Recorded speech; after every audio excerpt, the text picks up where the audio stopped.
Oh, it's still starting. All right, we're live. This is the first live Google Hangout, so I'm pretty excited. Today in this episode, we're going over Google Analytics, and I have some guys from my mastermind here, so they might have some questions throughout it. But let's start. I'm going to share my screen, and we're going to dive into this. Whoa. All right, let me know. Can you guys see my analytics here? My screen? Yes. Awesome. All right, so I'm going to do my... Oops, I gotta shut that. It started talking in the other. I have another window open where it started talking, but okay. So this is analytics. This is the home page. This is the basics. We have, the daily volume here, number of sessions, users, page views. So one metric I find pretty useful is the pages per session. The more pages per session, the more engaged they are. This will come in handy later on. All this stuff. I mean, this is pretty self-explanatory. If you guys have questions when I take a break, let me know. But I'll show you the number one thing, probably in my opinion the most valuable thing, is going in under acquisition, all traffic, source/medium. This is like my bread and butter. This is what I check every day, and I wish I checked it less often just because it's so addicting. So obviously up here you can change the period of time that you're looking at. So right now it's defaulted to the 31st of January up until March 1st. But one useful trick I found is if you want to do a compare, you can compare to the previous period, or probably, in my opinion, the most useful is the previous year. So you can see year to year, how are you doing? So you can see, all right, generally speaking, my traffic has improved by 77%, almost double. But some of the stuff that's bad is the pages per sessions have gone down, which means that I probably am not sending as qualified a traffic. Same thing, my e-commerce conversion rate last year was 5.39%. This year it's 4.8%, and it's actually really even higher than that because that's including some junk traffic. I'll talk about in a second as well. But so let's get rid of that compare too. So the secondary dimension, a lot of times I'll do. Actually, that's already included. I'll do things like advertising campaign. And where that comes in handy is specifically with all kinds of stuff. So for instance, I have this email signature. It's Travis's email signature. I tag all my links, but actually let's go back into. Let me see something. Refresh it. Yeah. So okay. So let's start from the top here. We have the number of sessions. Same data, new session percentage, new users, bounce rate, pages per session. Another thing that I look at a lot, but if you notice, at least with mine, there is, and this is probably common for most people's, most of my paid traffic, most of my revenue comes from Google CPC, then Google Organic, then Direct, then Bing CPC, Yahoo Organic, and then a little bit of Facebook, but pretty much these top 5 are, I don't know, 95% of my revenue, and that's probably true with a lot of people. So what I realized recently is everything below that 5 is not worth my time, and there's a lot. There's 159 things. Some of this is spam traffic, like this one right here is some spam. And there's ways to get rid of that. You can go into the where is it? I'm blanking right now. Oh, segment. I created special segments, and I can show how to do that in like a separate video. But this would get rid of. I call it segment for paid ads review, and the reason I call it that is because when I'm reviewing paid ads, I don't want any of the junk traffic. So what I did there is now I have all users, which is 100%, and then segments for paid ads, which eliminates all the junk traffic. So if I wanted to, I can even remove it, so it's nothing but good quality traffic. And then you can see there's less junk traffic. That also, another thing you can do here is, like, let's say you wanted, I can go edit, demographics. You can put the demographics, though that doesn't seem to be as accurate as you might think, but one thing I like to do is, there's actually a ton of things you can do here. You could say, traffic sources, I only want to show traffic from organic, and that would come in handy in other sections, but I'm blanking on how to do it right now. But there's a way to, let's see, in market segment, location. Yeah, so maybe you want to do location only United States because you only sell to the United States. So if I wanted to do that, I could you know, actually we should do it from scratch. So because this one I already made, so it already had it. So if I were to do a new one from scratch, you'd go down to uh, selected, custom, United States, apply. And so now this is only traffic in the United States. And as you can see, my conversion rate actually went up because if I'm getting traffic from Australia or Russia, they're not likely to buy. But if I'm getting traffic from the United States, my conversion percentage is going to be higher because there's more qualified people coming in. So I'm going to stop right now. Does anyone have any questions so far?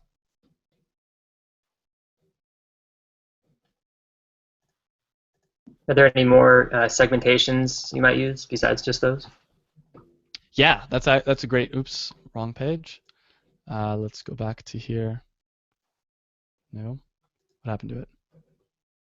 All right, I'm just going to pull it from scratch. So the other segmentations I might use is mobile traffic versus like non-mobile because they interact so differently. So let's say I wanted mobile traffic here. I'm going to get rid of this one, remove, and go back down to acquisition, all traffic source / medium. So you can see my conversion rate is it's actually not too bad on mobile, 3.42%. My regular traffic was 15,000, but of that, a third of it's mobile. So maybe I should, spend a little bit more time making sure my site is mobile optimized. Those are probably the biggest segments I would use. I mean, you can do a ton of different stuff, but where this comes in handy because then you can say, all right, sure, my number one, source of traffic for CPC, Google CPC on desktop is one thing, but on mobile it's a different thing. There's other sections I'm going to talk about in a second where that would also come in handy. Any other questions, I guess? Are your CPCs product listing ads, or are they text ads? It's everything. So Google / CPC is auto tagged, and that just basically means anything that's cost per click from Google, including banner ads, including product listing ads, and text ads. So that kind of leads in, if there's not any other questions on this section, that kind of leads into the next section I look at a lot, which is if you click on this AdWords part, and then go to bid adjustments. Oops. I'm going to get rid of this. Right now it's still on mobile, so it's not showing a lot. Huh, that's weird. Bid adjustment. Yeah, here we go.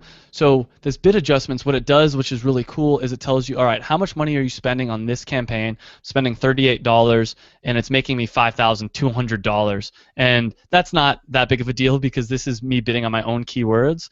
But where it does kind of come in handy is if I want to say, all right, what are my most expensive campaigns, and how much money am I actually making back? So one of my campaigns, dancewear, I'm spending $171, but I'm only making $105. That's probably not a great return. Maybe I should look at reducing my cost per click here. Same thing with high-waist dance shorts, PL. No, actually high-waist dance shorts. So the way I do it is if it has PL, it means it's a product listing ad. So I spent $131 and I got $863 back. I'll probably keep that, maybe even raise the bid a little bit. I probably shouldn't show too much of this detail. So any questions on this before I give away too much secret sauce? I have a question. Yeah. When it says revenue there, does that actually tracking the cart on your site, home site? Yes, it is. Yeah. So you need to make sure that you have e-commerce tracking set up. Chris, I'll talk with you offline about this, and I want to double check that it's set up with your cart. But yeah, so you need to have, and there's a way I'll show later in the video basically how to double check, make sure that it's set up. But that kind of leads into another question. Well, yeah, let's jump over there. So if I go over to conversions, this is another one of those things I check a lot. Conversions, e-commerce, sales performance. This would be for the last month. And in my store, so one of the problems I run into is it says $48,000 in revenue, but a lot of our phone orders don't get logged in here because they're over the phone. They're not made via e-commerce. But yeah, so this sale, and this is even the transaction ID, 11294, was worth $2,196. So one thing I'll do, and this might be better, like let's say I'm curious today, what are the sales? So $2,303. This is today, and I changed it because I changed it up here. What I can do from here, secondary dimension is amazing, and you're going to use this all the time. There's a lot of different good ones, but the one I use more than any other one is this source/medium. So I can come in and say, hey, I got a $692 order. How did I get it? Oh, Google CPC. That was the source/medium. Well, that's great, but what if I want to know the campaign? Then I can go in here, advertising, campaign. Oh, it was the Unitard PL mobile product listing ad. Dang, that's pretty. Actually, that's pretty cool because it's a product listing ad plus it was mobile. So that's surprising. Now you'll notice on some of these, it's not set, and that was because it's organic. So there is no campaign. Same thing like this one referral down here. But this is another one of those things that I check often because I'm curious. Like, all right, today, where are my sales coming from? And they tend to be the same things over and over again. Not surprisingly, it's CPCs and organic. So any questions on this page? Nothing? All right. So from here, there's a couple different things we can talk about. The next one I'll talk about is my goals. And within goals, funnel visualization's a fun one. And if you guys have email signups, this might be interesting to you.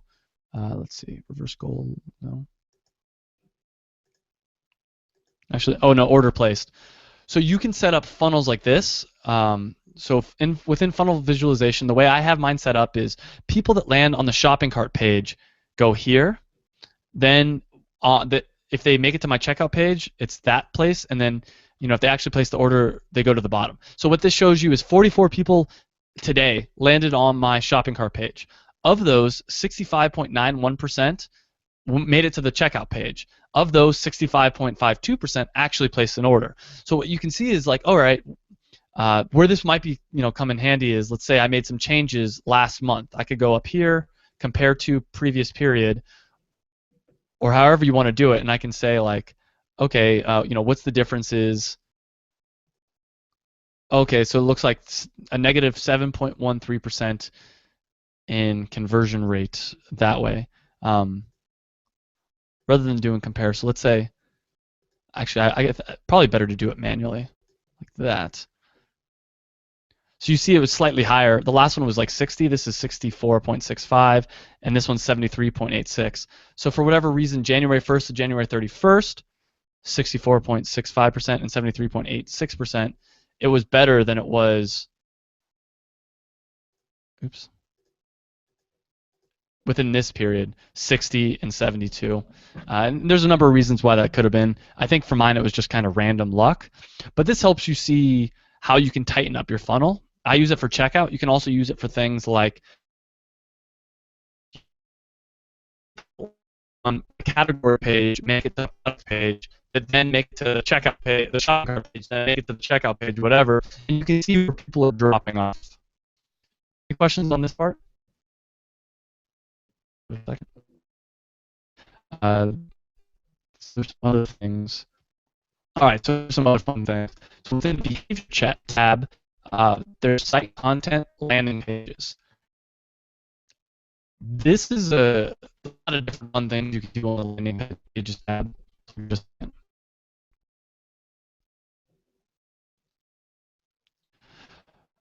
So what I like to do here is a few different things. One, if you put it in descending order of sessions, you can see things like, all right, so not surprisingly, my home page, which is the slash and this slash default, are my #1 landing pages. But one thing when I first looked at this that did surprise me is my third place is this colors page. So if I go to my website, let me show you what that page is. It's this page where I list out all my colors. So that surprised me. I didn't realize it was such a popular landing page. And before I knew it was such a popular landing page, it just looked like this. There was no products on top. Once I realized how popular of a landing page it was, I tried to make it, and this isn't super professional. I just did this one day when I noticed it. I realized this was a popular landing page, so I added links to my jazz pants, highway shorts, circle skirt, booty shorts, and regular briefs, because the reason people were landing on this is they'd type into Google something like ivory booty shorts, and it would take them here. and then they'd get a website that just looks like this with a bunch of swatches, and they're like, what the hell is this crap? So I tried to make it easy for them to get from this colors page to a pair of booty shorts, for instance.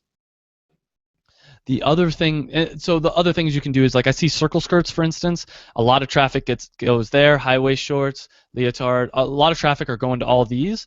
So I know that these are my popular items, and if I'm going to, for instance, run a split test, I'd probably pick a handful of products. It'd probably be these products to test my split test on, rather than setting them up on every single product that I have. Because with like Optimizely, for instance, you need to set up each product page. You need to do your own split test, and that can be very time consuming. It's better just to 80/20 it.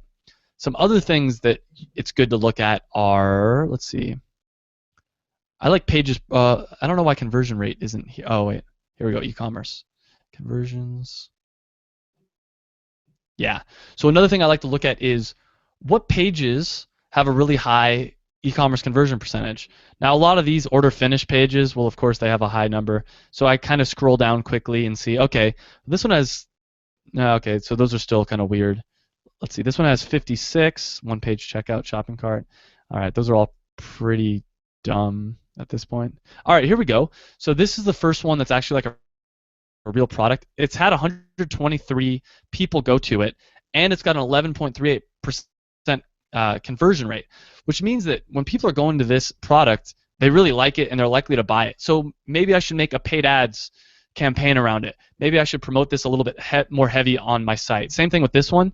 It's had 229 people and it's got a 9% conversion rate.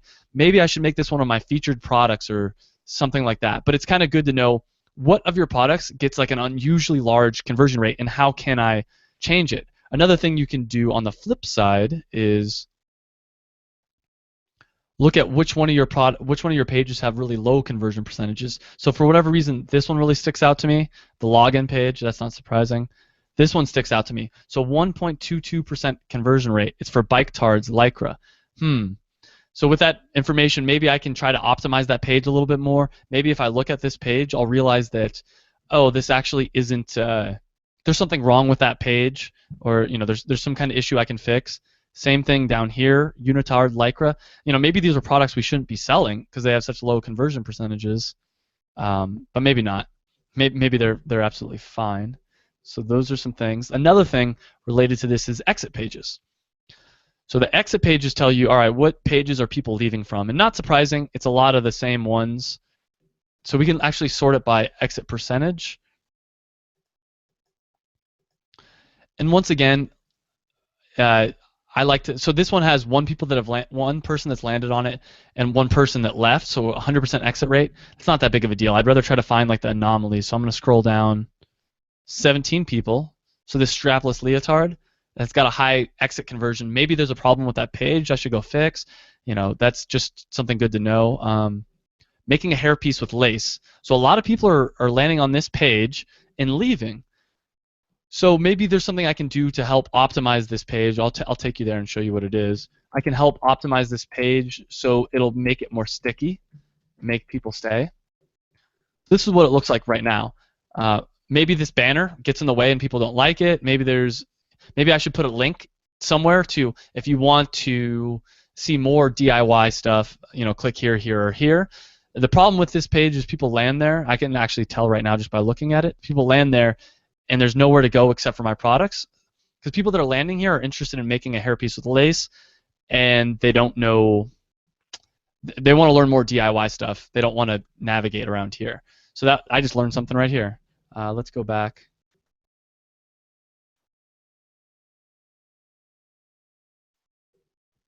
I'm gonna see if I can find one more interesting one. Oh, I just saw one. 216. Dance leggings. Yeah, so this is another one. I'm not sure what's wrong with this one, actually. It's a high exit page. Yeah, I don't know. I mean, I'd have to dig a little bit deeper. Maybe the fact that they have to pick a length makes a problem. Could be a number of things. So I've rambled on for a little while. Does anybody have any questions?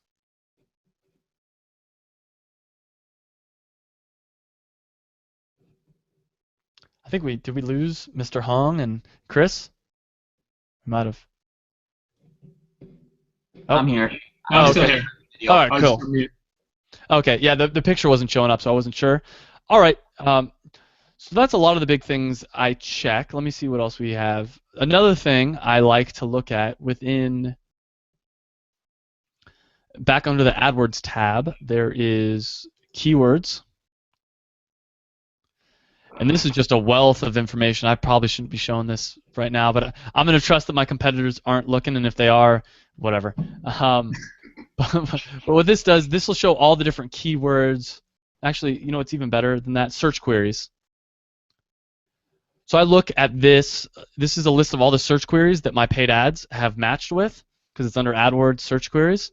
And what I do is I look at what has the lowest, oh, actually not e-commerce conversion rate, the lowest pages per session. And I use this to try to find negative keywords.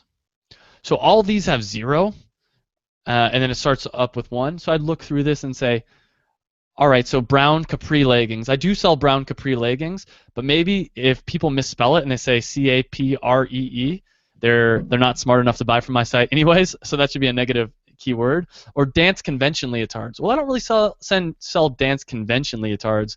So what I use this as is a guide, because sometimes people, they click on it and they really would be interested, but they just didn't give it a chance.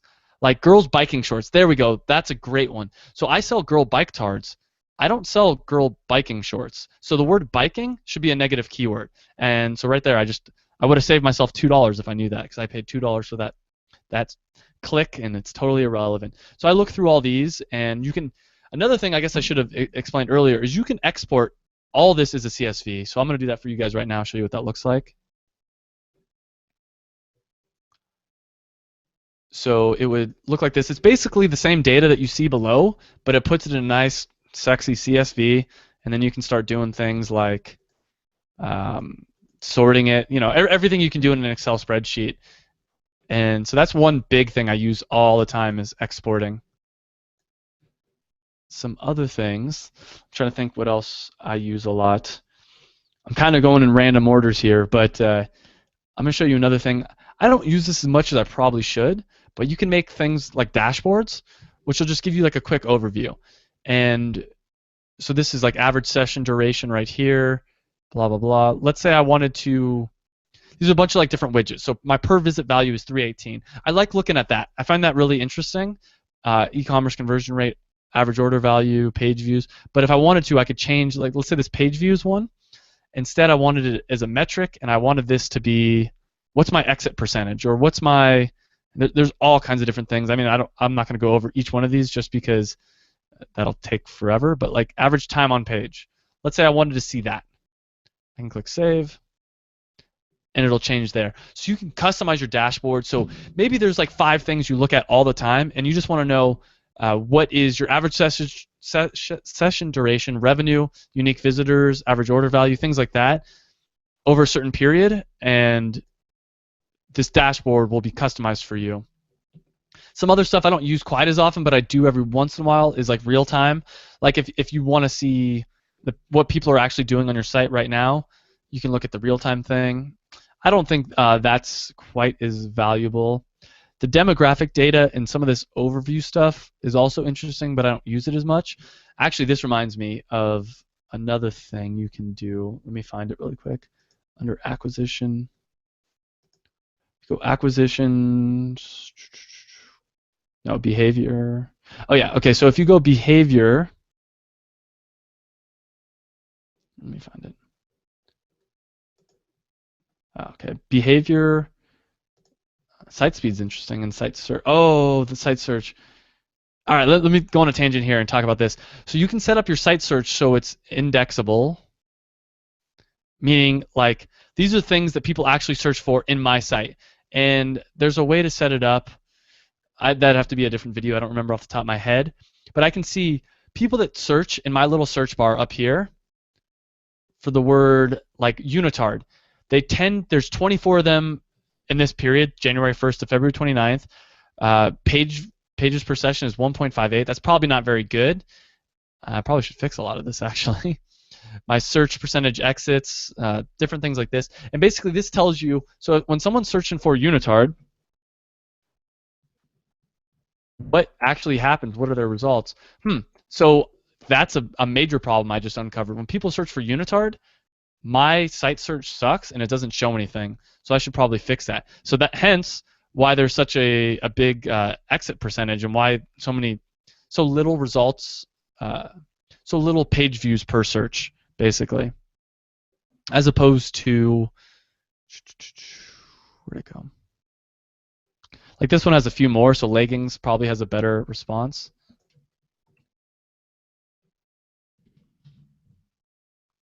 So that's what it should look like. And even this could be cleaned up a lot. Like, I don't know why. Oh, I see why there's two. Yeah, I could probably clean this up a decent amount. But anyways, so that's another thing that's interesting. But I wanted to show you guys this as well. So if you go in under behavior, site content, landing pages, one thing I love to do is go in here, secondary dimension, and you can go acquisition, source/medium. You're gonna have a lot of results for this. So I show rows, all 5,000 rows.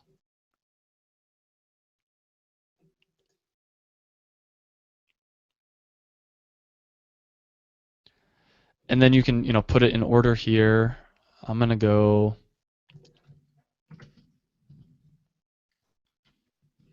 Google/. All right. So what I'm gonna do right now is export this. CSV.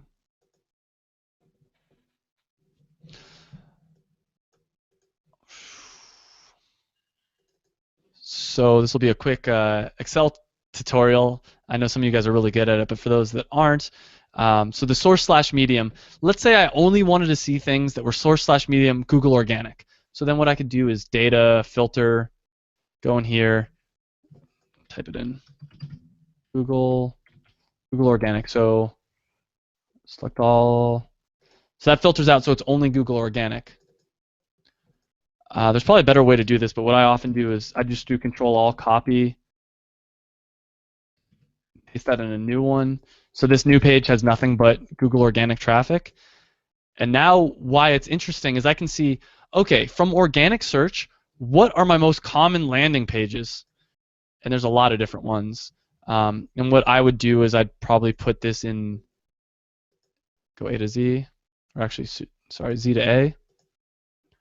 All right, so once again, my colors page is big, my dance brief page is big, and I mean, if you look, these pages make up 4,000 of my searches compared to the total, which is 7,548. So I mean, these like few pages right here are like a little, 50% or whatever of my page views. So this helps, so you can see where are people landing on organic, because the landing page doesn't necessarily. I mean, so there might be 10,000 people coming to one of my pages, but it's because it's all paid traffic. So this helps me to see, all right, which of my pages are actually getting a lot of organic traffic. And on the flip side, what you can do is look at what's the e-commerce conversion percentage.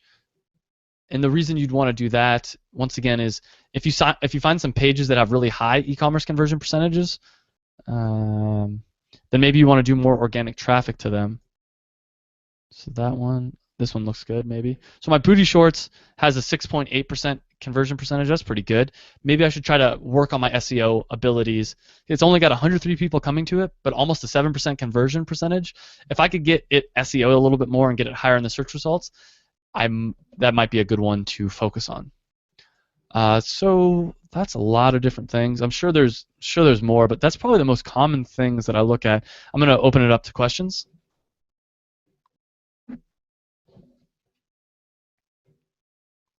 Anybody? Bueller? No? I mean, so what are some things that you guys are interested in learning more about? I mean, we can also talk about geo-targeting. So this is another interesting thing I look at occasionally. So this, I can see how many people come from the United States. And if I click in there, I can see, not surprisingly, California kills it compared to everything else. But another one, once again, that you're going to find this as a common thread, what is my e-commerce conversion rate? So what states have the highest conversion rate? Look at Massachusetts is killing it.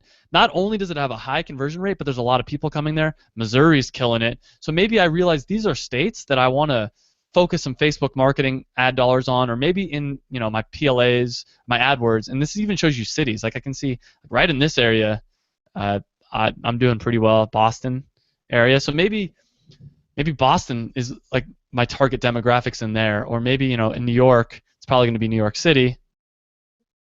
There's a lot of, oops. Oh, that's funny. Interesting.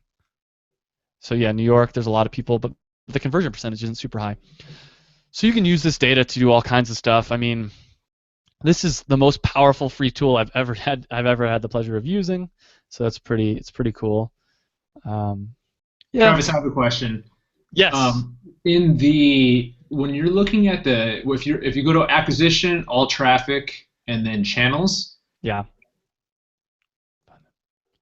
So obviously if you go to a site, like if you enter the URL in, that counts as a direct hit. But what else does direct encompass? From what I understand, it encompasses multiple things. Oh, really? So that's all I know. I mean, as far as I was aware, direct is only if you type in the URL directly. Okay. Then I could be mistaken. Yeah, because I mean, organic search, there's like branded search, and so like if I click on there, you can see some of my keywords. So some people are typing in B-Dancewear into Google. Like they only show you a very small percentage. I mean, the not provided means that they're not going to tell you it's a secret. But you can see, yeah, there's branded organic search and non-branded, and probably the best way to figure out if it's branded or not branded is to go here, and if it's to your homepage, it's probably branded search. That's why I have 1,500 people that come to my homepage, is because they probably Googled my name. They Googled it, went to my homepage. They probably didn't find me some other way. Let me see if there's. Is there a way to figure out which email campaigns are converting the best? Yeah, well, so if you're doing it, so that's like a multi-part answer, I guess. Within Google Analytics, if you're tagging your campaigns, you'd go to all traffic source / mediums. I'll show you here.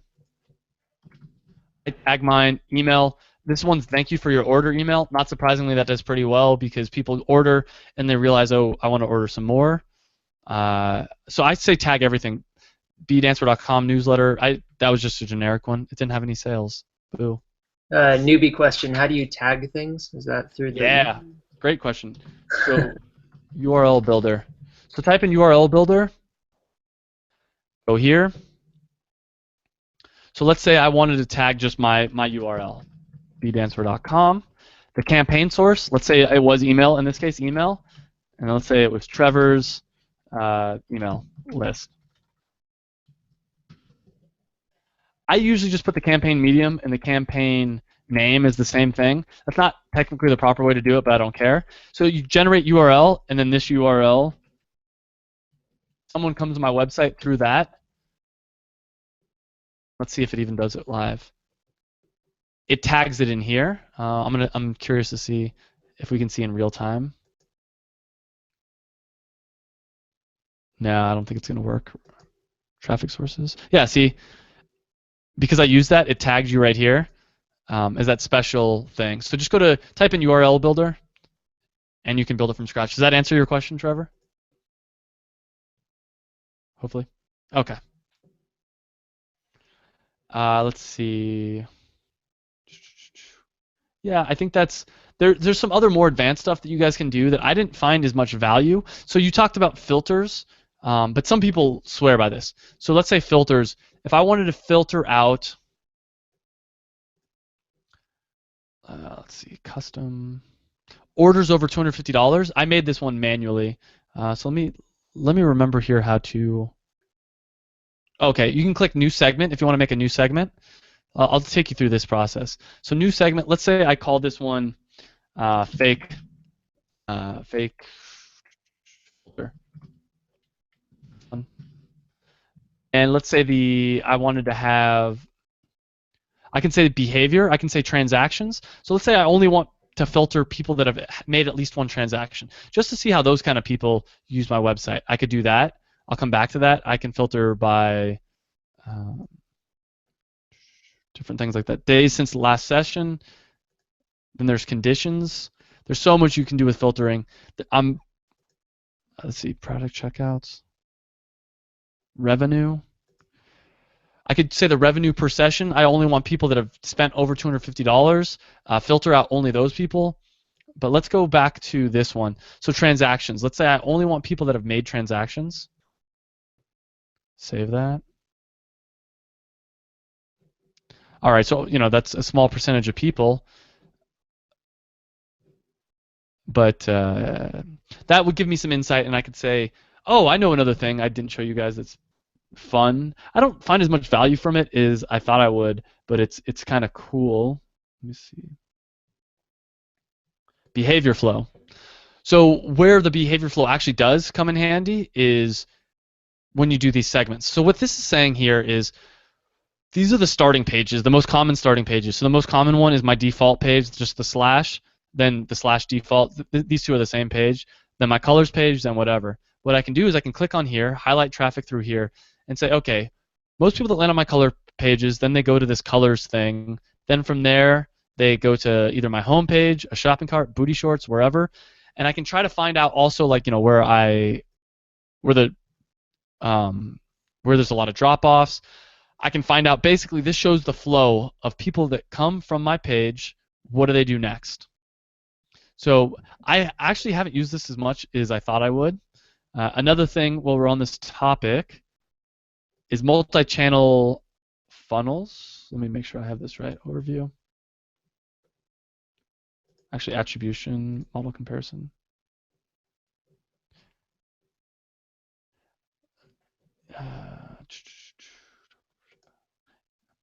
Yeah, okay, so under conversions, multi-channel funnel, top conversion paths. Because a lot of people, they don't just come to your website one time and then they buy. This shows you like the different things. So a lot of people do organic search and then they come direct. The most people, they come direct and then they come direct the second time. They come direct 3 times, paid search twice. So I can see what kind of funnels are actually working. And if you see, it's a lot of the same stuff. There's not a lot of, like this one, 5 people found me from social networking, then they came back direct. Same thing, referral here. So those are they're less popular. And where that's important is it might look like all your traffic, all your conversions are happening direct, but they might have found your website first through paid ads or from social networks or something like that. So this multi-channel attribution helps with that. All right, I'm kind of running out of things to talk about, but do you guys have any other questions? It's kind of a lot, so this should all be filmed, so you can go back and look at it. But where do you find out which long tail keywords you're ranking for the best? Is that just regular? Are you talking about paid ads or for Organic. So remember, once again, Google only shows you like a very small percentage of the organic keywords, but let me show you that.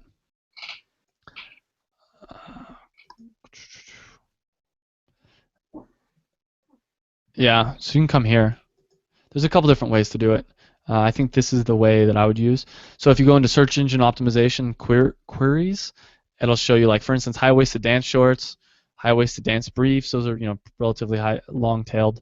But I might also do it through if you're doing AdWords, do the search queries and see what comes up there. What's some long-tailed stuff there? Like, for instance, ballet pink booty shorts is something that people are searching. Things like that. Does that answer your question? More or less? Yes. Mr. Hong, did you have a question? No, I think I'm good. Cool, man. Hopefully that helped out. As long as there's no other questions, I'm going to end this, and we can go back to our private mastermind for some action items.